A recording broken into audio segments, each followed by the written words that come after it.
Hi there, and welcome back. In this short video, we're going to look at a key part of video accessibility that's often overlooked: audio descriptions.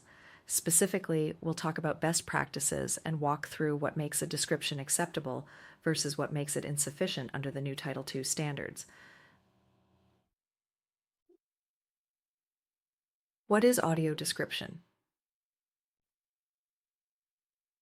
An audio description is extra spoken content that explains important visuals happening on screen, especially if those visuals are not already described in the video's main audio.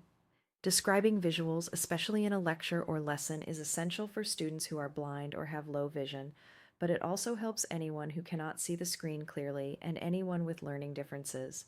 However, not every visual needs to be described. The goal is to fill in the gaps when visuals carry meaning. Let's look at a few examples. Describing a data chart.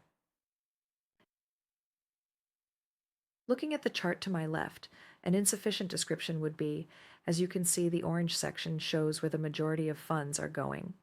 This doesn't tell the listener what type of chart we're looking at, what the numbers are, or what percentage of funds are used. It assumes the viewer can see the chart. Here's a better description. The pie chart to my left shows a breakdown of public education funds. On average, for each student in our district, 61% is spent on instruction, 35% is spent on support services, and 4% is spent on non-instruction. That's much better. Now, someone listening can understand the key information without needing to see the chart. Describing on-screen text. Text on the screen should also be read. Imagine if I never read or explained the text on this slide.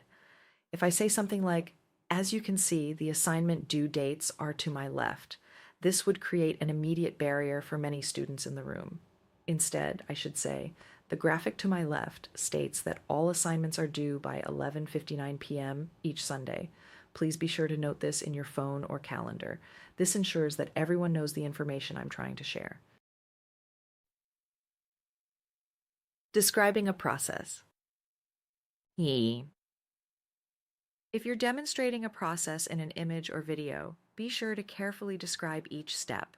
If you look at the images of basil to my left, an insufficient description might be, "Just follow those 6 steps to properly cut or chiffoned basil."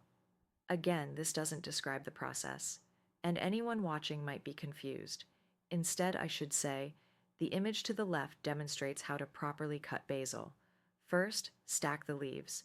Then, roll the stacked leaves. Once the leaves are in a tight roll, slice the leaves into thin curls. This process is called chiffonade and will maximize flavor and prevent bruising. Now, with this new description, the viewer knows exactly what to do and why they are doing it.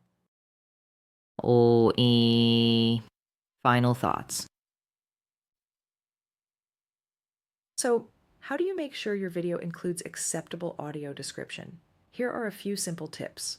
Review your video with the sound off. Can someone understand the content without seeing it? If not, revise your script to include visual details directly in the narration.